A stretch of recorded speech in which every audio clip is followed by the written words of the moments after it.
ਸਤਿ ਸ਼੍ਰੀ ਅਕਾਲ। ਨਿਊਜ਼ 18 ਪੰਜਾਬ ਹਰਿਆਣਾ ਹਿਮਾਚਲ ਤੁਸੀਂ ਦੇਖ ਰਹੇ ਹੋ। ਗੌਰਵ ਸ਼ੁਕਲਾ ਮੈਂ ਹਾਂ ਤੁਹਾਡੇ ਨਾਲ। ਇਸ ਸਮੇਂ ਕਰੋਨਾ ਦਾ ਕਹਿਰ ਹੈ ਤੇ ਤੁਹਾਨੂੰ ਦੱਸ ਦਈਏ ਪੰਜਾਬ ਦੇ ਵਿੱਚ ਮਰੀਜ਼ਾਂ ਦੀ ਗਿਣਤੀ 190 ਤੋਂ ਪਾਰ ਪਹੁੰਚ ਚੁੱਕੀ ਹੈ। ਪੰਜਾਬ ਦੀ ਅਪਡੇਟ ਦਵਾਂਗੇ, ਦੇਸ਼ ਕੀ ਹਾਲ ਹੈ ਉਹ ਵੀ ਦੱਸਾਂਗੇ, ਪਰ ਇਸ ਸਭ ਦੇ ਵਿਚਾਲੇ ਇੱਕ ਵੱਡੀ ਖਬਰ ਹੈ, ਉਸ ਦਾ ਰੁਖ ਕਰਾਂਗੇ। ਇਹ ਵੱਡੀ ਖਬਰ ਕਰੋਨਾ ਦੇ ਵਿਚਾਲੇ ਕਿਸ ਤਰੀਕੇ ਨਾਲ ਜਿਹੜੇ ਰਿਸ਼ਤੇ ਨੇ ਉਹਨਾਂ ਨੂੰ ਸ਼ਰਮਸਾਰ ਕੀਤਾ ਜਾ ਰਿਹਾ ਹੈ, किस तरीके दे नाल विआह वर्गे पवित्र रिश्ते नूं भी ध्यान दे विच नहीं रखिया जा रहा। उस दे नाल ही जुड़िया होया पूरा मामला। मोगा दे विच मैरिज ड्रामा होया है। ड्रामा क्यों होया वो भी तुहानूं दस रहे हां। किसी होर दे लई सिरा सजाया सी पर उसदे उत्ते प्रेमिका भड़क गई, खराब हो गई लाड़े दी गड्डी। प्रेमिका दी उसदे उत्ते नजर पै गई ते राजीनामे तो बाद फिर प्रेमी प्रेमिका दा विआह करवा दिता गया। लाड़ा किस तरीके दे नाल धोखा दे के अपनी प्रेमिका नूं विआह करवाउण जा रहा सी। सिर्फ प्रेमिका दे नाल धोखा नहीं सी बल्कि धोखा तो उस कुड़ी दे नाल भी सी जिस दे नाल इह विआह होण जा रहा सी। खैर राह दे विच सब कुछ फिल्मी अंदाज दे विच हुंदा। एक एक करके तुहानूं दस्सांगे कि आखिर होया की। गड्डी सजा ली गई, कर्फ्यू है, लॉकडाउन है, पर इस सब दे विचाले परिवार दे कुछ मैंबर लैके लाड़ा निकलदा है विआह दे लई, पर रस्ते दे विच जाके कार खराब हुंदी है। देखो ये संजोग किस तरीके दे नाल उत्थे बने ने। गड्डी कित्थे जाके खराब हुंदी है? गड्डी उस थां दे उत्ते जाके खराब हुंदी है जिथों नेड़े तो इस लाड़े दी प्रेमिका निकल रही सी। बहुत हैरान करने वाला या फिल्मी तुसी मामला कह सकते हो, पर जो जानकारी मिली है उसके मुताबिक सच यही है। वधिया गड्डी नजर आ रही है पर खराब हुंदी है उस थां दे उत्ते जिथे नेड़े तो प्रेमिका गुजर रही सी। लाड़ा भी कार दे विचों हेठां उतरदा है ते इस विचाले नजर पै जांदी है उसदी प्रेमिका दी कि ये तो मेरे नाल विआह करन दा मैनूं भरोसा दे रहा सी। पर इस तो बाद फिर हाई वोल्टेज ड्रामा सड़क दे उत्ते ही हुंदा है ते मामला थाणे तक भी पहुंचदा है। थाणे च की होया वो भी तुहानूं दस्सांगे, पर विआह तां टुੱਟਿਆ है। एक पासे तो विआह लाजमी तौर ते टुੱਟਣਾ ही सी, या तो प्रेमिका नाल टुੱਟਦਾ या फिर जिथे विआह हो रहा सी उत्थे टुੱਟਦਾ। पर जरूर ਜਿਹੜੇ ਸਮਾਜਿਕ ਰਿਸ਼ਤਿਆਂ ਦਾ ਅਸੀਂ ਜ਼ਿਕਰ ਕਰਦੇ ਹਾਂ ਉਸ ਦਾ ਜ਼ਰੂਰ ਕਹਿ ਸਕਦੇ ਹੋ ਕਿ ਘਾਣ ਮੋਗਾ ਦੇ ਵਿੱਚ ਹੁੰਦਾ ਹੋਇਆ ਨਜ਼ਰ ਆਇਆ। ਪੂਰਾ ਮਾਮਲਾ ਦੇਖੋ, ਉਸ ਤੋਂ ਬਾਅਦ ਹੋਰ ਜਾਣਕਾਰੀ ਲੈਣ ਦੀ ਕੋਸ਼ਿਸ਼ ਕਰਾਂਗੇ।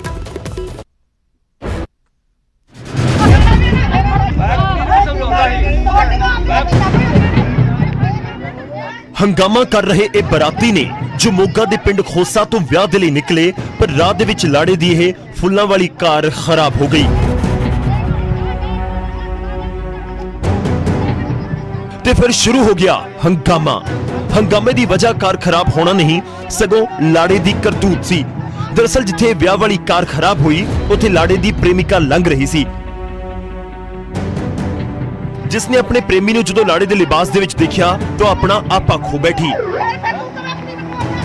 खूब हंगामा होया, इत्थों तक कि भड़की प्रेमिका ने लाड़े दा सेहरा तक उतार दिता। सड़क दे विचाले हंगामा अजिहा होया कि गल थाने तक पहुंच गई, जिथे करीब 6 घंटे बाद जाके दोवां विचाले समझौता होया। इन्ना ही नहीं, इस समझौते तहत दोवां दा विआह भी करवा दिता गया। कुछ गया सी ओदा एक प्रेम संबंध चलदे सी किसी मुंडे नाल। खोसा पिंड ਦਾ ਰਹਿਣ ਵਾਲਾ ਸੀਗਾ, ਜਗਸੀਰ ਸਿੰਘ ਨਾਂ ਸੀ ਉਹਦਾ। ਉਹ ਇਹਦੇ ਬਿਨਾਂ ਮਰਜ਼ੀ ਤੋਂ ਪਹਿਲਾਂ ਇਹਦੇ ਨਾਲ ਅੰਗੇਜਮੈਂਟ ਕੀਤੀ, ਸਾਰਾ ਉਹ ਕਰਤਾ। ਇਹ ਤੋਂ ਬਿਨਾਂ ਉਹ ਵਿਆਹ ਕਿਤੇ ਹੋਰ ਕਰਾਉਣ ਲੱਗਾ ਸੀਗਾ ਤੇ ਅਚਾਨਕ ਜਦੋਂ ਰਾਤ ਜਾਣ ਲੱਗੇ ਤਾਂ ਉਹਨਾਂ ਦੀ ਗਲੀ ਦੇ ਵਿੱਚ ਹੀ ਆ ਕੇ ਜਿੱਥੇ ਕੰਮ ਇਕੱਠੇ ਕਰਦੇ ਸੀ ਉੱਥੇ ਹੀ ਗੱਡੀ ਖਰਾਬ ਹੋ ਗਈ ਉਹਨਾਂ ਦੀ। ਉਹ ਜਦੋਂ ਗੱਡੀ ਖਰਾਬ ਦੇ ਲੋਕ ਇਕੱਠੇ ਹੋਏ ਤੇ ਉਹ ਕੁੜੀ ਨੂੰ ਪਤਾ ਲੱਗਿਆ ਵੀ ਜਿਹੜਾ ਨਾਲ ਮੇਰਾ ਅੰਗੇਜਮੈਂਟ ਸੰਬੰਧ ਚੱਲਦੇ ਸੀ ਪਹਿਲਾਂ ਤੇ ਉਹ ਉਹੀ ਕਿਤੇ ਹੋਰ ਵਿਆਹ ਕਰਾਉਣ ਚੱਲਿਆ। ਤੇ ਉਹਦੇ ਨਾਲ ਹੀ ਉਹਨੇ ਰੌਲਾ ਪਾ ਕੇ ਸਾਨੂੰ ਸ਼ਿਕਾਇਤ ਕੀਤੀ ਤੇ ਅਸੀਂ ਮੌਕੇ 'ਤੇ ਜਾ ਕੇ ਇਹਨਾਂ ਨੂੰ ਕਾਬੂ ਕੀਤਾ। ਜਦੋਂ ਇਹਨਾਂ ਦੇ ਬਾਅਦ 'ਚ ਮਾਂ ਪਿਓ ਵੀ ਆ ਗਏ ਤੇ ਉਹਨਾਂ ਦੇ ਮੋਹਤਬਾਰ ਬੰਦਿਆਂ ਨੇ ਆ ਕੇ ਵਿੱਚ ਰਾਜੀਨਾਮਾ ਕਰਾ ਕੇ ਇਹਨਾਂ ਇਸੇ ਮੁੰਡੇ ਨੇ ਉਸੇ ਕੁੜੀ ਦਾ ਵਿਆਹ।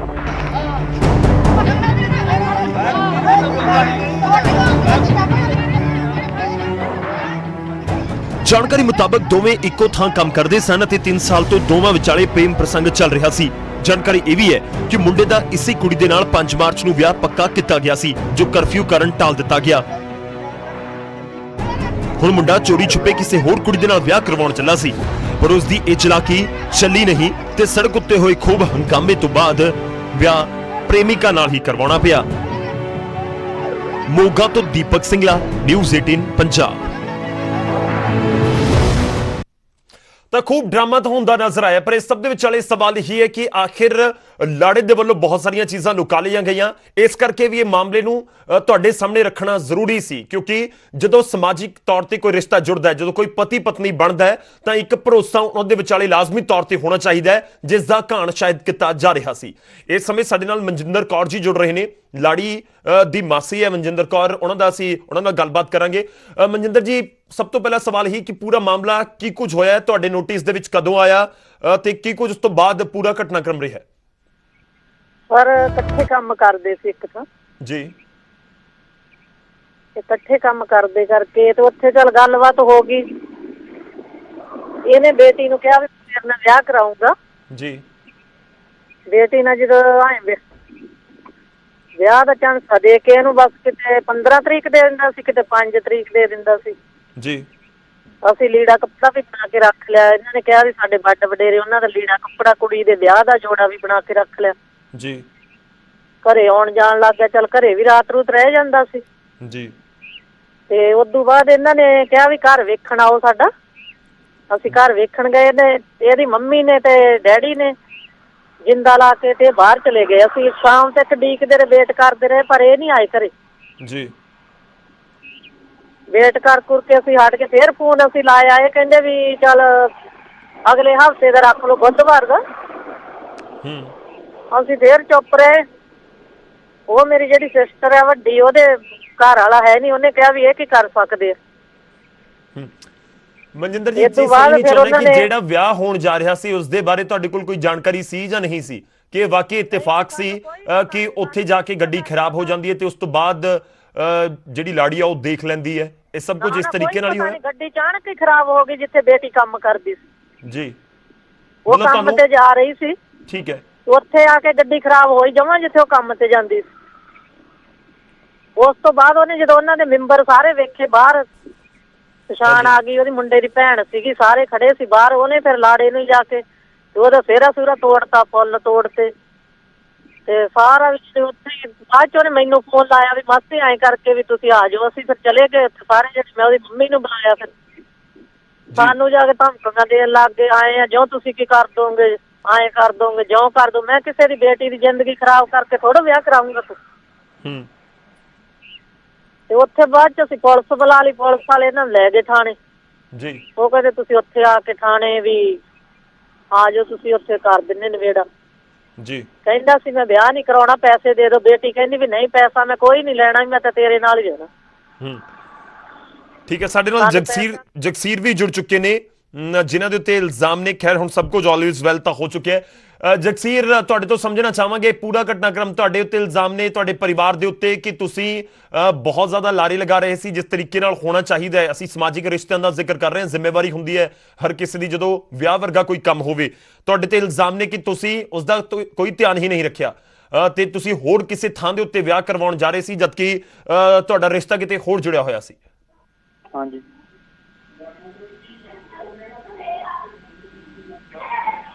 ਜਗਸੀਰ ਜੀ, ਕੀ ਕਹਿਣਾ ਚਾਹੋਗੇ? ਹਾਂਜੀ। ਕੀ ਕਹਿਣਾ ਚਾਹੋਗੇ ਤੁਸੀਂ ਜੋ ਪੂਰਾ ਘਟਨਾਕ੍ਰਮ ਹੋਇਆ? ਬਹੁਤ ਹੋ ਗਿਆ ਹੁਣ ਤਾਂ ਜਿਹੜਾ ਕੋ ਹੋਣਾ ਜੀ। ਜੀ। ਹਾਂਜੀ ਹਾਂਜੀ। ਨਹੀਂ, ਜਿੱਥੇ ਤੁਹਾਡਾ ਵਿਆਹ ਫਿਕਸ ਹੋਇਆ ਸੀ, ਜਿੱਥੇ ਤੁਸੀਂ ਢੋਲੀ ਵਾਲੀ ਕਾਰ ਲੈ ਕੇ ਜਾ ਰਹੇ ਸੀ, ਉਹਨਾਂ ਦੇ ਨਾਲ ਕੋਈ ਗੱਲਬਾਤ ਨਹੀਂ ਹੋਈ? ਉਹਨਾਂ ਨੂੰ ਹੁਣ ਕੋਈ ਇਤਰਾਜ਼ ਨਹੀਂ? ਉਹਨਾਂ ਨੇ ਵੀ ਤਾਂ ਕੋਈ ਗੱਲ ਕਹੀ ਹੋਏਗੀ ਕਿ ਸਾਡੀ ਕੁੜੀ ਦੇ ਨਾਲ ਤੁਸੀਂ ਇਸ ਤਰ੍ਹਾਂ ਕਿਉਂ ਕਰ ਦਿੱਤਾ? ਨਾ, ਕੋਈ ਇਤਰਾਜ਼ ਨਹੀਂ ਹੋ ਗਿਆ। ਫਾਈਨਲ ਉਹਨਾਂ ਨੇ ਨੰਬਰ ਗਏ। ਪੁਲਿਸ ਵਾਲੇ ਕੀ ਕਹਿੰਦੇ ਸੀ? ਪੁਲਿਸ ਵਾਲੇ ਨੂੰ ਬਸ ਕੁਛ ਨਹੀਂ, ਜਾਂ ਉਹਦੇ ਜੇਲ੍ਹ ਹੋਊਗੀ ਤੇ ਜਾਂ ਤੈਨੂੰ ਵੀ ਏਦਾਂ ਕੁੜੀ ਲਿਆਣੀ ਪਊਗੀ ਜੀ। ਹਾਂਜੀ। ਨਹੀਂ ਜਗਸੀਰ, ਤੁਹਾਡੀ ਕਾਰ ਕਿੱਥੇ ਖਰਾਬ ਹੋ ਗਈ ਸੀ? ਕਾਸਾ ਜਿੱਥੇ ਫਲੈਟ ਬਣੇ ਹੋਏ ਆ ਜੀ, ਉੱਥੇ ਮੈਂ ਜਿੱਥੇ ਕੰਮ ਕਰਦਾ ਉਹਦੇ ਮੂਹਰੇ ਹੋਈ ਗੱਡੀ ਖਰਾਬ। ਅੱਛਾ, ਤੇ ਫਿਰ ਉੱਥੇ ਜਿਹੜੀ ਕੁੜੀ ਆ ਉਹ ਵੀ ਪਹੁੰਚ ਗਈ ਆ ਉੱਥੇ ਕਿਤੇ ਨੇੜੇ ਕੰਮ ਕਰ ਰਹੀ ਸੀ? ਕੰਮ ਕਰਨ ਜਾਂਦੀ, ਉਹ ਕੰਮ ਕਰਨ ਜਾਂਦੀ ਹੁੰਦੀ ਉੱਥੇ ਸੁਬਾਹ 8 ਵਜੇ। ਅੱਛਾ ਜੀ। ਤੇ 7:30 ਸਾਡੀ ਗੱਡੀ ਖਰਾਬ ਹੋਈ। 8 ਵਜੇ ਆ ਕੇ ਤੇ ਏਦਾਂ ਪਤਾ ਲੱਗ ਗਿਆ ਉਹਨਾਂ ਨੂੰ। ਉਹ ਰੌਲਾ ਪਾਉਣ ਲੱਗ ਗਈ ਕਾਫੀ। ਗੱਡੀ ਤੋਂ ਫੁੱਲ ਪੜਦੇ, ਚਿਹਰਾ ਸੂਰਾ ਮੇਰਾ ਪਾਲਪੁਰ ਦਿੱਤਾ ਸੀਗਾ, ਪੱਗ ਪੁੱਗ ਲਾਤੀ ਜੀ। ਹਾਂਜੀ ਹਾਂਜੀ। ਅੱਛਾ, ਜਿੱਥੇ ਵਿਆਹ ਹੋ ਰਿਹਾ ਸੀ ਤੁਹਾਡੀ ਮਰਜ਼ੀ ਨਾਲ ਹੋ ਰਿਹਾ ਸੀ ਕਿ ਨਹੀਂ? ਤੁਸੀਂ ਕੀ ਚਾਹੁੰਦੇ ਸੀ ਕਿ ਤੁਸੀਂ ਵਿਆਹ ਕਿੱਥੇ ਕਰਵਾਓ? ਮਰਜ਼ੀ ਨਾਲ ਵੀ ਹੋ ਰਿਹਾ ਸੀ, ਨਹੀਂ ਵੀ ਹੋ ਰਿਹਾ। ਨਹੀਂ ਮਤਲਬ ਤੁਸੀਂ ਕਨਫਿਊਜ਼ ਸੀ? ਇਹ ਜ਼ਰੂਰੀ ਹੁੰਦਾ ਨਾ। ਦੇਖੋ, ਅਸੀਂ ਇਸ ਸਮੇਂ ਤੁਹਾਡੇ ਨਾਲ ਕਿਉਂ ਗੱਲ ਕਰ ਰਹੇ ਹਾਂ ਤਾਂ ਕਿ ਲੋਕਾਂ ਤੱਕ ਇੱਕ ਮੈਸੇਜ ਵੀ ਪਹੁੰਚਣਾ ਜ਼ਰੂਰੀ ਹੁੰਦਾ ਹੈ ਕਿ ਜਿਹੜੇ ਰਿਸ਼ਤੇ ਹੁੰਦੇ ਨੇ ਬਹੁਤ ਪਵਿੱਤਰ ਹੁੰਦੇ ਨੇ। ਜਦੋਂ ਅਸੀਂ ਵਿਆਹ ਦਾ ਪਤੀ ਪਤਨੀ ਦਾ ਜ਼ਿਕਰ ਕਰਦੇ ਹਾਂ, ਮਤਲਬ ਜਿਹੜਾ ਜਿੱਥੇ ਤੁਹਾਡਾ ਵਿਆਹ ਹੋਣ ਜਾ ਰਿਹਾ ਸੀ, ਜਿਸ ਦੇ ਲਈ ਤੁਸੀਂ ਡੋਲੀ ਵਾਲੀ ਕਾਰ ਲੈ ਕੇ ਨਿਕਲੇ ਸੀ, ਉੱਥੇ ਤੁਹਾਡੀ ਮਰਜ਼ੀ ਦੇ ਖਿਲਾਫ ਹੋ ਰਿਹਾ ਸੀ ਉਹ ਰਿਸ਼ਤਾ? ਨਹੀਂ, ਹੋ ਤਾਂ ਮਰਜ਼ੀ ਦੇ, ਮਾਂ ਦੀ ਮਰਜ਼ੀ ਨਹੀਂ ਹੋ ਰਿਹਾ ਸੀ। ਨਹੀਂ, ਜਿੱਥੇ ਹੁਣ ਹੋਇਆ ਫਿਰ ਉੱਥੇ ਤੁਹਾਡੀ ਮਰਜ਼ੀ ਦੇ ਖਿਲਾਫ ਹੋਇਆ? ਨਾ, ਹੁਣ ਵੀ ਮਰਜ਼ੀ ਨਹੀਂ ਹੋ ਗਿਆ ਜਿਹੜਾ ਹੋ ਗਿਆ ਬਸ। ਨਹੀਂ, ਫਿਰ ਮਰਜ਼ੀ ਤਾਂ ਇੱਕ ਪਾਸੇ ਹੋ ਸਕਦੀ ਸੀ ਨਾ, ਦੋਨੋਂ ਪਾਸੇ ਤਾਂ ਨਹੀਂ ਹੋ ਸਕਦੀ ਸੀ। ਉਹ ਕਰਨਾ ਪੈਣਾ ਯਾਰ, ਕਰਨਾ ਹੀ ਪੈਣਾ ਜਿਹੜਾ ਹੋਊਗਾ ਜੀ। ਤੇ ਹੁਣ ਪਰਿਵਾਰ ਰਾਜ਼ੀ ਖੁਸ਼ੀ ਨੇ ਸਾਰੇ? ਹਾਂਜੀ ਹਾਂਜੀ, ਸਾਰੇ ਰਾਜ਼ੀ ਖੁਸ਼ੀ ਹੈ ਜੀ। ਕਿਉਂਕਿ ਉਹਨਾਂ ਨੇ ਵੀ ਤਾਂ ਅਰੇਂਜਮੈਂਟ ਕੀਤਾ ਹੋਣਾ ਜਿੱਥੇ ਤੁਸੀਂ ਜਾ ਰਹੇ ਸੀ ਵਿਆਹ ਕਰਨ ਜਿਸ ਕੁੜੀ ਦੇ ਨਾਲ, ਉਹਨਾਂ ਤੇ ਵੀ ਕੀ ਬੀਤਰੀ ਹੋਏਗੀ ਉਹ ਵੀ ਅੰਦਾਜ਼ਾ ਲਗਾ ਸਕਦੇ ਹਾਂ ਕਿ ਕਿਸੇ ਦੇ ਘਰ ਕੋਈ ਵਿਆਹ ਵਾਲਾ ਘਰ ਹੋਵੇ ਤੇ ਉੱਥੇ ਇਸ ਤਰੀਕੇ ਨਾਲ ਮਾਹੌਲ ਬਣ ਜਾਏ। ਨਹੀਂ ਸਰ, ਉਹ ਸਾਰੀ ਗੱਲ ਹੋ ਗਈ ਉਹਨਾਂ ਨਾਲ, ਕੋਈ ਨਹੀਂ ਬੱਚੇ ਦਾ। ਤੁਹਾਨੂੰ ਅਫਸੋਸ ਹੈ ਕਿ ਤੁਸੀਂ ਇਸ ਤਰੀਕੇ ਨਾਲ ਕੀਤਾ? ਤੁਹਾਨੂੰ ਬਹੁਤ ਸਟੈਂਡ ਕਲੀਅਰ ਲੈਣਾ ਚਾਹੀਦਾ ਸੀ ਕਿ ਜਿੱਥੇ ਵੀ ਤੁਸੀਂ ਵਿਆਹ ਕਰਵਾਉਣਾ। ਹੋਰ ਅਫਸੋਸ ਤਾਂ ਬਹੁਤ ਹੈ ਵੀ ਬਹੁਤ ਗਲਤ ਕੰਮ ਹੋਇਆ ਜੋ ਵੀ ਹੈ। ਹਾਂਜੀ ਹਾਂਜੀ। ਨਹੀਂ ਫਿਰ ਜਦੋਂ ਤੁਸੀਂ ਥਾਣੇ ਪਹੁੰਚੇ ਹੋ ਫਿਰ ਉੱਥੇ ਕੀ ਪੰਚਾਇਤ ਸੱਦ ਲਈ ਗਈ ਸੀ? ਉੱਥੇ ਕੀ ਕੁਝ ਹੋਇਆ? ਪੰਚਾਇਤ ਸੱਦ ਲਈ ਸੀ, ਮੀਡੀਆ ਵਾਲੇ ਸੱਦ ਲਈ ਸੀ ਜੀ, ਪੁਲਿਸ ਵਾਲੇ ਨੇ ਜੀ। ਤੇ ਉਹ ਕਾਫੀ ਰੌਲਾ ਜਿਹਾ ਵੀ ਜਾਂ ਤਾਂ ਕਹਿੰਦੇ ਵੀ ਤੁਹਾਨੂੰ ਜੇਲ੍ਹ ਹੋਊਗੀ ਏਦਾਂ ਹੀ, ਤੇ ਜਾਂ ਫਿਰ ਕਿੰਨਾ ਕੁੜੀ ਲਿਆਣੀ ਪਊਗੀ। ਨਹੀਂ ਫਿਰ ਉੱਥੇ ਕੁੜੀ ਵਾਲੇ ਨਹੀਂ ਸੱਦੇ, ਜਿਹੜੀ ਦੂਜੀ ਕੁੜੀ ਵਾਲੇ ਸੀਗੇ ਉਹਨਾਂ ਨੂੰ ਵੀ ਸੱਦਿਆ ਗਿਆ ਉੱਥੇ? ਨਹੀਂ ਉਹ ਨਹੀਂ ਆਈ ਜੀ ਉੱਥੇ। ਫਿਰ ਉਹਨਾਂ ਦੀ ਗੈਰ ਮੌਜੂਦਗੀ ਦੇ ਵਿੱਚ ਹੀ ਫੈਸਲਾ ਕਰ ਦਿੱਤਾ ਪੁਲਿਸ ਨੇ ਵੀ? ਹਾਂਜੀ ਹਾਂਜੀ, ਉਹ ਵੀ ਜੀ ਗੱਲ ਉਹਨਾਂ ਨਾਲ ਸਾਰੀ ਹੋ ਗਈ ਸੀ, ਪਹਿਲਾਂ ਫੋਨ ਤੇ ਹੋਈ ਸੀ। ਉਹਨਾਂ ਦੇ ਵੀ ਚਲੋ ਜੋ ਵੀ ਹੋ ਗਿਆ ਠੀਕ ਹੋ ਗਿਆ, ਤੁਹਾਨੂੰ ਪਹਿਲਾਂ ਪਤਾ ਤਾਂ ਲੱਗ ਗਿਆ, ਬਾਅਦ ਚ ਪਤਾ ਲੱਗਣਾ, ਬਾਅਦ ਚ 2 ਘਰ ਬਰਬਾਦ ਹੋਣੇ ਸੀ। ਹਾਂਜੀ ਹਾਂਜੀ। ਤੇ ਕਿੰਨੇ ਲੋਕ ਤੁਸੀਂ ਜਾ ਰਹੇ ਸੀਗੇ? ਕਿੰਨੀਆਂ ਗੱਡੀਆਂ 'ਚ ਜਾ ਰਹੇ ਸੀ? ਇੱਕ ਗੱਡੀ ਜਾ ਰਹੇ 4 ਜਣੇ। ਅੱਛਾ। ਹਾਂਜੀ। ਯਾਨੀ ਕਿ ਉਹ ਜਿਹੜਾ ਕਰਫਿਊ ਦੀ ਵਜ੍ਹਾ ਕਰਕੇ ਤੁਸੀਂ ਜ਼ਿਆਦਾ ਮੈਂਬਰ ਵੀ ਨਹੀਂ ਲੈ ਕੇ ਗਏ?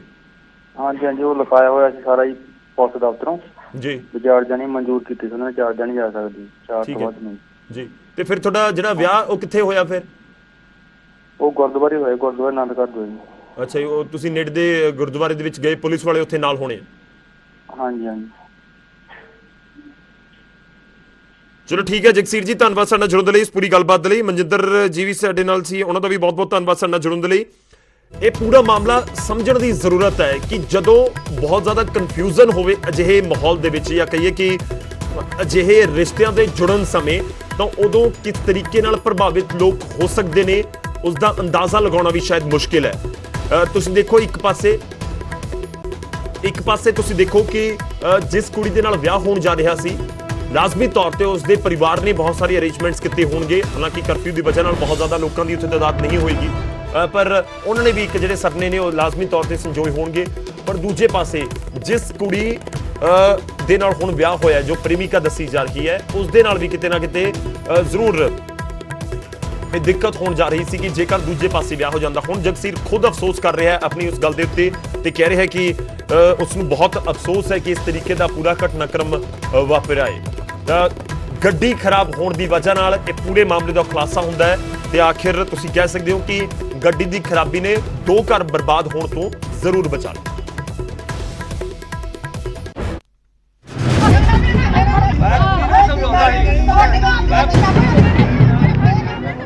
ਹੰਗਾਮਾ ਕਰ ਰਹੇ ਇਹ ਬਰਾਤੀ ਨੇ ਜੋ ਮੋਗਾ ਦੇ ਪਿੰਡ ਖੋਸਾ ਤੋਂ ਵਿਆਹ ਦੇ ਲਈ ਨਿਕਲੇ, ਪਰ ਰਾਹ ਦੇ ਵਿੱਚ ਲਾੜੇ ਦੀ ਇਹ ਫੁੱਲਾਂ ਵਾਲੀ ਕਾਰ ਖਰਾਬ ਹੋ ਗਈ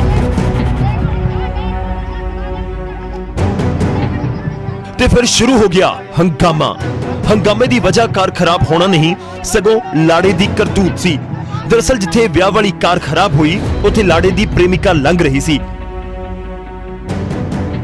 ਜਿਸਨੇ ਆਪਣੇ ਪ੍ਰੇਮੀ ਨੂੰ ਜਦੋਂ ਲਾੜੇ ਦੇ ਲਿਬਾਸ ਦੇ ਵਿੱਚ ਦੇਖਿਆ ਤਾਂ ਆਪਣਾ ਆਪਾ ਖੋ ਬੈਠੀ। ਖੂਬ ਹੰਗਾਮਾ ਹੋਇਆ, ਇੱਥੋਂ ਤੱਕ ਕਿ ਭੜਕੀ ਪ੍ਰੇਮਿਕਾ ਨੇ ਲਾੜੇ ਦਾ ਸਿਹਰਾ ਤੱਕ ਉਤਾਰ ਦਿੱਤਾ। ਸੜਕ ਦੇ ਵਿਚਾਲੇ ਹੰਗਾਮਾ ਅਜਿਹਾ ਹੋਇਆ ਕਿ ਗੱਲ ਥਾਣੇ ਤੱਕ ਪਹੁੰਚ ਗਈ, ਜਿੱਥੇ ਕਰੀਬ 6 ਘੰਟੇ ਬਾਅਦ ਜਾ ਕੇ ਦੋਵਾਂ ਵਿਚਾਲੇ ਸਮਝੌਤਾ ਹੋਇਆ। ਇੰਨਾ ਹੀ ਨਹੀਂ, ਇਸ ਸਮਝੌਤੇ ਤਹਿਤ ਦੋਵਾਂ ਦਾ ਵਿਆਹ ਵੀ ਕਰਵਾ ਦਿੱਤਾ ਗਿਆ। ਕੁਝ ਗਿਆ ਸੀ, ਉਹਦਾ ਇੱਕ ਪ੍ਰੇਮ ਸੰਬੰਧ ਚੱਲਦੇ ਸੀ ਕਿਸੇ ਮੁੰਡੇ ਨਾਲ। ਉਹ ਕੋਸਾ ਪਿੰਡ ਦਾ ਰਹਿਣ ਵਾਲਾ ਸੀਗਾ, ਜਗਸੀਰ ਸਿੰਘ ਨਾਂ ਸੀ ਉਹਦਾ। ਉਹ ਇਹਦੇ ਬਿਨਾਂ ਮਰਜ਼ੀ ਤੋਂ ਪਹਿਲਾਂ ਇਹਦੇ ਨਾਲ ਅੰਗੇਜਮੈਂਟ ਕੀਤੀ, ਸਾਰਾ ਉਹ ਕਰਤਾ। ਇਹ ਤੋਂ ਬਿਨਾਂ ਉਹ ਵਿਆਹ ਕਿਤੇ ਹੋਰ ਕਰਾਉਣ ਲੱਗਾ ਸੀਗਾ ਤੇ ਅਚਾਨਕ ਜਦੋਂ ਰਾਤ ਜਾਣ ਲੱਗੇ ਤਾਂ ਉਹਨਾਂ ਦੀ ਗਲੀ ਦੇ ਵਿੱਚ ਹੀ ਆ ਕੇ ਜਿੱਥੇ ਕੰਮ ਇਕੱਠੇ ਕਰਦੇ ਸੀ, ਉੱਥੇ ਹੀ ਗੱਡੀ ਖਰਾਬ ਹੋ ਗਈ ਉਹਨਾਂ ਦੀ। ਉਹ ਜਦੋਂ ਗੱਡੀ ਖਰਾਬ ਦੇ ਲੋਕ ਇਕੱਠੇ ਹੋਏ ਤੇ ਉਹ ਕੁੜੀ ਨੂੰ ਪਤਾ ਲੱਗਾ ਵੀ ਜਿਹੜੇ ਨਾਲ ਮੇਰਾ ਅੰਗੇਜਮੈਂਟ ਸੰਬੰਧ ਚੱਲਦੇ ਸੀ ਪਹਿਲਾਂ, ਤੇ ਉਹੀ ਕਿਤੇ ਹੋਰ ਵਿਆਹ ਕਰਾਉਣ ਚੱਲਿਆ। ਤੇ ਉਹਦੇ ਨਾਲ ਹੀ ਉਹਨੇ ਰੌਲਾ ਪਾ ਕੇ ਸਾਨੂੰ ਸ਼ਿਕਾਇਤ ਕੀਤੀ ਤੇ ਅਸੀਂ ਮੌਕੇ ਤੇ ਜਾ ਕੇ ਇਹਨਾਂ ਨੂੰ ਕਾਬੂ ਕੀਤਾ। ਜਦੋਂ ਇਹਨਾਂ ਦੇ ਆਵਾਜ਼ ਬਾਅਦ 'ਚ ਮਾਂ ਪਿਓ ਵੀ ਆ ਗਏ ਤੇ ਉਹਨਾਂ ਦੇ ਮੋਹਤਬਾਰ ਬੰਦਿਆਂ ਨੇ ਆ ਕੇ ਵਿੱਚ ਰਾਜੀਨਾਮਾ ਕਰਾ ਕੇ ਇਸੇ ਮੁੰਡੇ ਨੇ ਉਸੇ ਕੁੜੀ ਦਾ ਵਿਆਹ।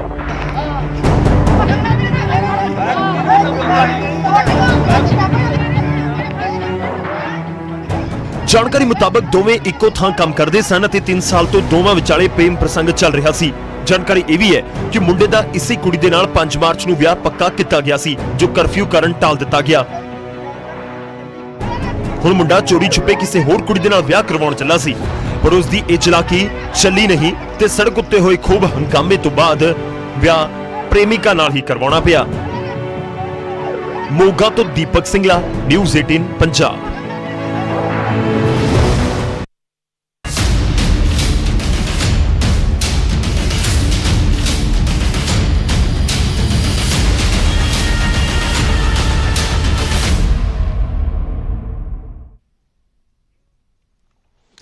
ਹੁਣ ਅੱਗੇ ਵਧਦੇ ਹਾਂ ਤੇ ਕਰੋਨਾ ਦੇ ਕਹਿਰ ਦਾ ਹੁਣ ਜ਼ਿਕਰ ਹੋਵੇਗਾ। ਜੀ ਹਾਂ, ਲਾਕਡਾਊਨ ਦਾ ਪਾਰਟ 2 ਚੱਲ ਰਿਹਾ ਤੇ ਸਭ ਦੇ ਵਿਚਾਲੇ ਨਿਯਮਾਂ ਦੀਆਂ ਧੱਜੀਆਂ ਉਡਾਈਆਂ ਜਾ ਰਹੀਆਂ ਨੇ। ਗੱਲ ਕਰਾਂਗੇ ਉਸ ਆਗੂ ਦੀ ਜੋ ਪੰਜਾਬ ਦੇ ਵਿੱਚ ਖੂਬ ਚਰਚਿਤ ਚਿਹਰਾ ਹੈ, ਕਦੇ ਚੁੱਪ ਰਹਿਣ ਦੀ ਵਜ੍ਹਾ ਦੇ ਨਾਲ, ਕਦੇ ਬੋਲਣ ਦੀ ਵਜ੍ਹਾ ਨਾਲ। ਹੁਣ ਚਰਚਾ ਦੇ ਵਿੱਚ ਹੈ ਮਾਸਕ ਨਾ ਲਗਾਉਣ ਦੀ ਵਜ੍ਹਾ ਨਾਲ, ਹੁਣ ਚਰਚਾ ਦੇ ਵਿੱਚ ਹੈ ਸੋਸ਼ਲ ਡਿਸਟੈਂਸਿੰਗ ਦੀਆਂ ਧੱਜੀਆਂ ਉਡਾਉਣ ਦੀ ਵਜ੍ਹਾ ਦੇ ਨਾਲ। ਗੱਲ ਨਵਜੋਤ ਸਿੰਘ ਸਿੱਧੂ ਦੀ ਅਸੀਂ ਕਰ ਰਹੇ ਹਾਂ। ਜੀ ਹਾਂ, ਨਿਯਮਾਂ ਦੀ ਪਾਲਣਾ ਸਿੱਧੂ ਨਹੀਂ ਕਰ ਰਹੇ। ਸਿੱਧੂ ਨੂੰ ਕਰੋਨਾ ਦਾ ਕੋਈ ਖੌਫ ਨਹੀਂ। ਫਿਰ ਬਿਨਾਂ ਮਾਸਕ ਤੋਂ ਲੋਕਾਂ ਦੇ ਵਿਚਾਲੇ ਪਹੁੰਚੇ ਨੇ ਸਿੱਧੂ। ਅੰਮ੍ਰਿਤਸਰ ਦੇ ਵਿੱਚ ਕਈ ਥਾਵਾਂ ਦੇ ਉੱਤੇ ਸਿੱਧੂ ਦੇ ਵੱਲੋਂ ਰਾਸ਼ਨ ਵੰਡਿਆ ਗਿਆ। ਨਵਜੋਤ ਸਿੰਘ ਸਿੱਧੂ ਦੇ ਨਾਲ ਲੋਕਾਂ ਦਾ ਹਜੂਮ ਨਜ਼ਰ ਆਇਆ। ਪਹਿਲਾਂ ਵੀ ਕਈ ਵਾਰ ਬਿਨਾਂ ਮਾਸਕ ਨਜ਼ਰ ਆਏ ਨੇ ਸਿੱਧੂ। ਪੰਜਾਬ ਦੇ ਵਿੱਚ ਬਿਨਾਂ ਮਾਸਕ ਲਗਾ ਕੇ ਘਰ ਤੋਂ ਬਾਹਰ ਨਿਕਲਣਾ ਜੁਰਮ ਹੈ। ਜ਼ਰੂਰੀ ਹੈ ਕਿ ਜਦੋਂ ਤੁਸੀਂ ਘਰ ਤੋਂ ਬਾਹਰ ਨਿਕਲੋ ਤਾਂ ਤੁਹਾਡੇ ਮੂੰਹ ਦੇ ਉੱਤੇ ਮਾਸਕ ਹੋਣਾ ਜ਼ਰੂਰੀ ਹੈ। ਉਹ ਚਾਹੇ ਤੁਸੀਂ ਰੁਮਾਲ ਬੰਨਿਆ ਹੋਵੇ ਜਾਂ ਕੋਈ ਹੋਰ ਘਰ ਦੇ ਵਿੱਚ ਹੀ ਬਣਾਇਆ ਗਿਆ ਮਾਸਕ ਜਾਂ ਫਿਰ ਪ੍ਰੋਪਰ ਮਾਸਕ। ਪਰ ਨਵਜੋਤ ਸਿੰਘ ਸਿੱਧੂ ਦੇ ਲਈ ਕੋਈ ਕਾਨੂੰਨ ਨਹੀਂ, ਸਿੱਧੂ ਦੇ ਸਮਰਥਕਾਂ ਦੇ ਲਈ ਕੋਈ ਨਿਯਮ ਨਹੀਂ। ਸਿੱਧੂ ਜੇਕਰ ਚਾਹਣਗੇ ਤਾਂ ਮਾਸਕ ਲਗਾਉਣਗੇ। ਕਾਨੂੰਨ ਦੀ ਉਹਨਾਂ ਨੂੰ ਕੋਈ ਪਰਵਾਹ ਨਹੀਂ ਕਿ ਅਸੀਂ ਮਾਸਕ ਲਗਾਈਏ ਜਾਂ ਨਾ ਲਗਾਈਏ। ਨਾਲ ਪੁਲਿਸ ਵਾਲੇ ਚੱਲ ਰਹੇ ਨੇ, ਦੇਖ ਲਓ, ਮੂੰਹ ਦੇ ਉੱਤੇ ਮਾਸਕ ਜ਼ਰੂਰ ਹੈ ਪਰ ਉਹਨਾਂ ਦੇ ਸਮਰਥਕਾਂ ਦੇ ਵਿਚਾਲੇ ਕਰੋਨਾ ਦਾ ਕੋਈ ਖੌਫ ਹੀ ਨਹੀਂ ਹੈ। ਸੋਸ਼ਲ ਡਿਸਟੈਂਸਿੰਗ ਇੰਚਾਂ ਦੇ ਹਿਸਾਬ ਦੇ ਨਾਲ ਹੋ ਰਹੀ ਹੈ ਕਿ 5-7 ਇੰਚ ਦਾ ਫਰਕ ਰੱਖ ਲਿਆ ਬਹੁਤ ਹੈ। ਹਾਲਾਂਕਿ ਇਹ ਕਿਹਾ ਜਾਂਦਾ ਕਿ 1.5 ਮੀਟਰ ਘੱਟੋ ਘੱਟ ਹੋਵੇ, 1.5-2 ਮੀਟਰ।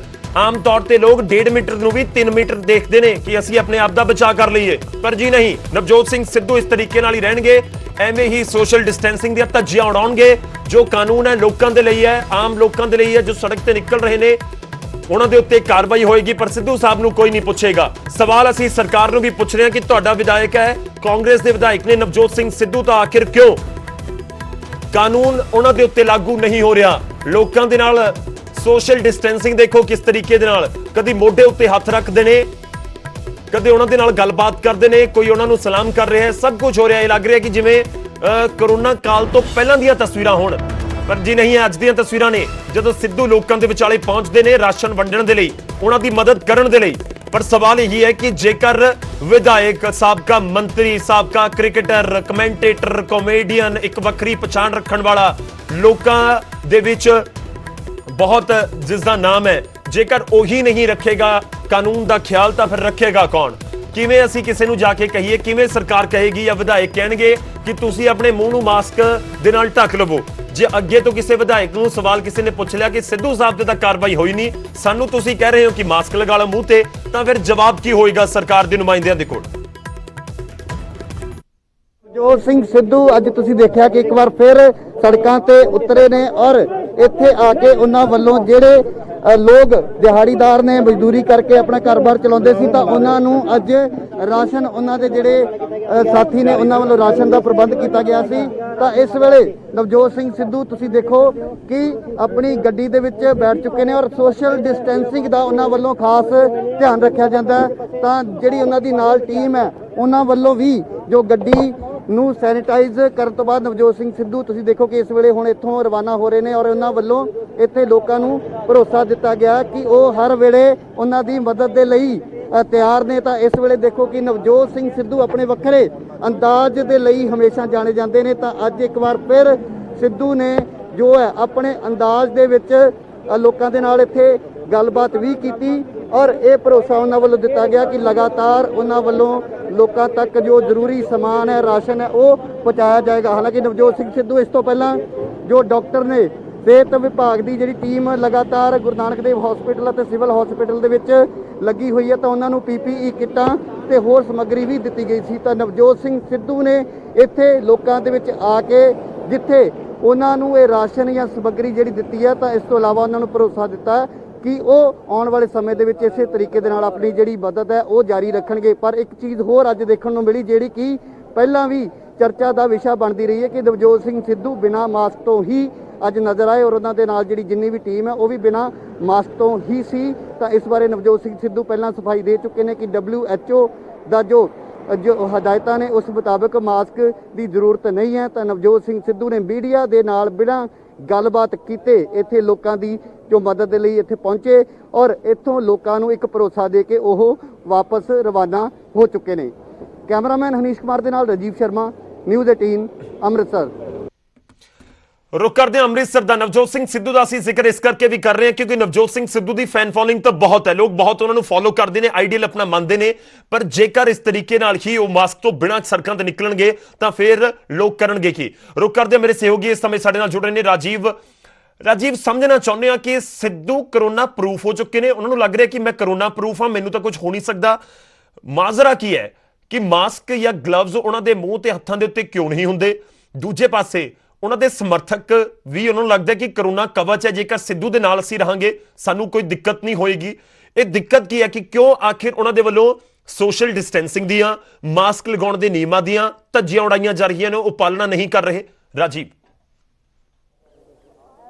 ਅਜੀ ਦੇਖੋ, ਸਭ ਤੋਂ ਪਹਿਲੀ ਗੱਲ ਤਾਂ ਇਹ ਕਿ ਨਵਜੋਤ ਸਿੰਘ ਸਿੱਧੂ ਆਪਣੇ ਘਰ ਤੋਂ ਬਹੁਤ ਘੱਟ ਬਾਹਰ ਨਿਕਲਦੇ ਨੇ ਔਰ ਜੇਕਰ ਜਿੱਥੇ ਵੀ ਨਿਕਲਦੇ ਨੇ ਉਸ ਬਾਰੇ ਕੋਈ ਜਾਣਕਾਰੀ ਬਹੁਤੀ ਨਹੀਂ ਦਿੱਤੀ ਜਾਂਦੀ। ਔਰ ਹੁਣ ਤੱਕ ਜਿੰਨੀ ਵਾਰ ਵੀ ਅਸੀਂ ਇਹ ਚੀਜ਼ ਕਵਰ ਕੀਤੀ ਹੈ ਤਾਂ ਨਵਜੋਤ ਸਿੰਘ ਸਿੱਧੂ ਘੱਟ ਤੋਂ ਘੱਟ ਸਮਾਂ ਜੋ ਹੈ ਉੱਥੇ ਰੁਕਦੇ ਨੇ, ਆਪਣੀ ਗੱਲ ਕਰਕੇ ਉੱਥੋਂ ਚਲੇ ਜਾਂਦੇ ਨੇ ਔਰ ਮੀਡੀਆ ਦੇ ਕਿਸੇ ਵੀ ਸਵਾਲ ਦਾ ਉਹਨਾਂ ਵੱਲੋਂ ਹਾਲੇ ਤੱਕ ਜਵਾਬ ਨਹੀਂ ਦਿੱਤਾ ਗਿਆ। ਤਾਂ ਜਿੱਥੋਂ ਤੱਕ ਮਾਸਕ ਨਾ ਪਹਿਨਣ ਦੀ ਗੱਲ ਹੈ ਤਾਂ ਉਸ ਬਾਰੇ ਉਹਨਾਂ ਨੇ ਆਪਣੇ ਜੋ YouTube ਚੈਨਲ ਹੈ ਉਸ ਦੇ ਉੱਪਰ ਹੀ ਪਹਿਲੇ ਦਿਨ ਇਹ ਜਵਾਬ ਦਿੱਤਾ ਸੀ, ਕਿਉਂਕਿ ਪਹਿਲਾਂ ਹੀ ਇਹ ਸਵਾਲ ਖੜਾ ਹੋਇਆ ਸੀ ਕਿ ਨਵਜੋਤ ਸਿੰਘ ਸਿੱਧੂ ਆਖਿਰਕਾਰ ਮਾਸਕ ਕਿਉਂ ਨਹੀਂ ਪਾ ਰਹੇ। ਤਾਂ ਉਹਨਾਂ ਨੇ WHO ਦੀਆਂ ਜਿਹੜੀਆਂ ਹਦਾਇਤਾਂ ਨੇ ਉਹਦਾ ਜ਼ਿਕਰ ਕੀਤਾ ਸੀ। ਪਰ ਉਸ ਤੋਂ ਬਾਅਦ ਮੈਂ ਇੱਕ ਹੋਰ ਜਾਣਕਾਰੀ ਦੇਣੀ ਚਾਹੁੰਦਾ ਕਿ ਇਸ ਵੀਡੀਓ ਤੋਂ 3-4 ਦਿਨ ਬਾਅਦ ਅੰਮ੍ਰਿਤਸਰ ਦੇ ਡਿਪਟੀ ਕਮਿਸ਼ਨਰ ਸ਼ਿਵ ਦੁਲਾਰ ਸਿੰਘ ਨੇ ਖੁਦ ਇੱਕ ਬਿਆਨ ਜਾਰੀ ਕੀਤਾ ਸੀ ਕਿ ਮਾਸਕ ਹੁਣ ਹਰ ਕਿਸੇ ਦੇ ਲਈ ਜ਼ਰੂਰੀ ਹੈ। ਤਾਂ ਭਾਵੇਂ ਪਹਿਲਾਂ ਇਹ ਗੱਲ ਕਹੀ ਜਾ ਰਹੀ ਸੀ ਕਿ ਉਹੀ ਲੋਕ ਮਾਸਕ ਪਾਉਣ ਜਿਨ੍ਹਾਂ ਨੂੰ ਕਿਸੇ ਤਰ੍ਹਾਂ ਦੀ ਕੋਈ ਖਾਂਸੀ ਜ਼ੁਕਾਮ ਜਾਂ ਕੋਈ ਐਸੀ ਸ਼ਿਕਾਇਤ ਹੈ ਤਾਂ ਉਹਨਾਂ ਦੇ ਲਈ ਬਹੁਤ ਜ਼ਰੂਰੀ। ਪਰ ਉਸ ਤੋਂ ਬਾਅਦ ਸੋਸ਼ਲ ਡਿਸਟੈਂਸਿੰਗ ਦੇ ਨਾਲ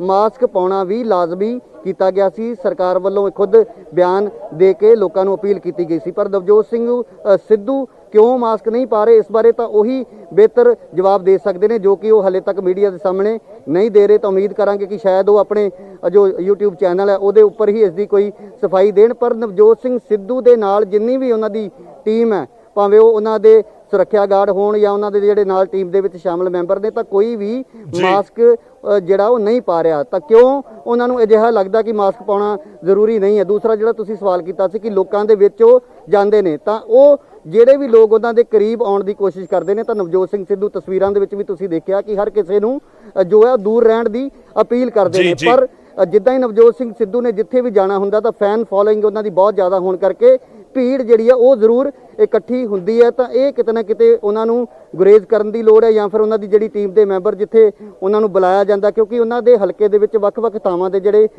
ਇਲਾਕਿਆਂ ਦੇ ਕਾਉਂਸਲਰ ਨੇ ਉਹਨਾਂ ਵੱਲੋਂ ਇਹ ਪ੍ਰਬੰਧ ਕੀਤਾ ਜਾਂਦਾ ਜਾਂ ਫਿਰ ਜਿਹੜੀਆਂ NGOs ਉਹਨਾਂ ਦੇ ਨਾਲ ਜੁੜੀਆਂ ਹੋਈਆਂ ਨੇ ਤਾਂ ਉਹਨਾਂ ਵੱਲੋਂ ਰਾਸ਼ਨ ਜਾਂ ਹੋਰ ਸਮੱਗਰੀ ਜਿਹੜੀ ਹੈ ਵੰਡਣ ਦੇ ਲਈ ਬੁਲਾਇਆ ਤਾਂ ਜ਼ਰੂਰ ਜਾਂਦਾ। ਪਰ ਨਵਜੋਤ ਸਿੰਘ ਸਿੱਧੂ ਆਖਿਰਕਾਰ ਕਿਉਂ ਮਾਸਕ ਨਹੀਂ ਪਾਉਂਦੇ ਜਾਂ ਫਿਰ ਜਿੱਥੇ ਉਹਨਾਂ ਦੇ ਪਹੁੰਚਣ ਕਰਕੇ ਸੋਸ਼ਲ ਡਿਸਟੈਂਸਿੰਗ ਜਿਹੜੀ ਹੈ ਉਸ ਦਾ ਪਾਲਣ ਨਹੀਂ ਹੁੰਦਾ, ਤਾਂ ਇਹ ਨਵਜੋਤ ਸਿੰਘ ਸਿੱਧੂ ਆਉਣ ਵਾਲੇ ਦਿਨਾਂ ਦੇ ਵਿੱਚ ਹੋ ਸਕਦਾ ਕਿ ਇਸ ਬਾਰੇ ਕੋਈ ਵੀਡੀਓ ਜਾਰੀ ਕਰਕੇ ਕੋਈ ਜਵਾਬ ਦੇਣ। ਬਹੁਤ ਸਾਰੇ ਸਵਾਲ ਨੇ, ਅਸੀਂ ਸਵਾਲ ਇਸ ਕਰਕੇ ਵੀ ਚੁੱਕ ਰਹੇ ਹਾਂ ਰਾਜੀਵ, ਕਿਉਂਕਿ ਇਹ ਬਹੁਤ ਇੰਪੋਰਟੈਂਟ ਹੈ ਕਿ ਹਰ ਇੱਕ ਸ਼ਖਸ ਦਾ ਮਤਲਬ ਹੈ ਹਰ ਇੱਕ ਸ਼ਖਸ, ਉਹ ਚਾਹੇ ਦੇਸ਼ ਦੇ ਪ੍ਰਧਾਨ ਮੰਤਰੀ ਉਹ ਕਿਉਂ ਨਾ ਹੋਣ, ਉਹ ਖੁਦ ਕਹਿ ਚੁੱਕੇ ਨੇ ਕਿ ਸੋਸ਼ਲ ਡਿਸਟੈਂਸਿੰਗ, ਮਾਸਕ ਲਗਾਉਣਾ ਸਾਡੇ ਸਭ ਦੇ ਲਈ ਜ਼ਰੂਰੀ ਹੈ। ਤਾਂ ਕਿਉਂ ਨਵਜੋਤ ਸਿੰਘ ਸਿੱਧੂ ਅਣਗੌਲਿਆਂ ਕਰ ਰਹੇ ਨੇ ਇਹਨਾਂ ਸਾਰੀਆਂ ਚੀਜ਼ਾਂ ਨੂੰ? ਇਹ ਸਵਾਲ ਇਸ ਕਰਕੇ ਵੀ ਅਸੀਂ ਪੁੱਛ ਰਹੇ ਹਾਂ ਕਿ ਬਹੁਤ ਸਾਰੇ ਲੋਕ ਉਹਨਾਂ ਨੂੰ ਫੋਲੋ ਵੀ ਕਰਦੇ ਨੇ, ਸ਼ਾਇਦ ਉਹਨਾਂ ਨੂੰ ਦੇਖ ਕੇ ਹੀ ਮਾਸਕ ਲਗਾਉਣ ਦੇ ਲਈ ਉਹ ਪ੍ਰੇਰਿਤ ਹੋ ਜਾਣ। ਸਿੱਧੂ ਨੇ ਚੀਜ਼ ਸਮਝਣੀ ਚਾਹੀਦੀ ਹੈ। ਸ਼ੁਕਰੀਆ ਰਾਜੀਵ, ਧੰਨਵਾਦ ਸਾਡੇ ਨਾਲ ਜੁੜਨ ਦੇ ਲਈ, ਇਸ ਪੂਰੀ ਗੱਲਬਾਤ ਦੇ ਲਈ। ਇਸ ਬੁਲੇਟਿਨ ਦੇ ਵਿੱਚ ਨਹੀਂ, ਇਜਾਜ਼ਤ ਦਿਓ, ਧੰਨਵਾਦ।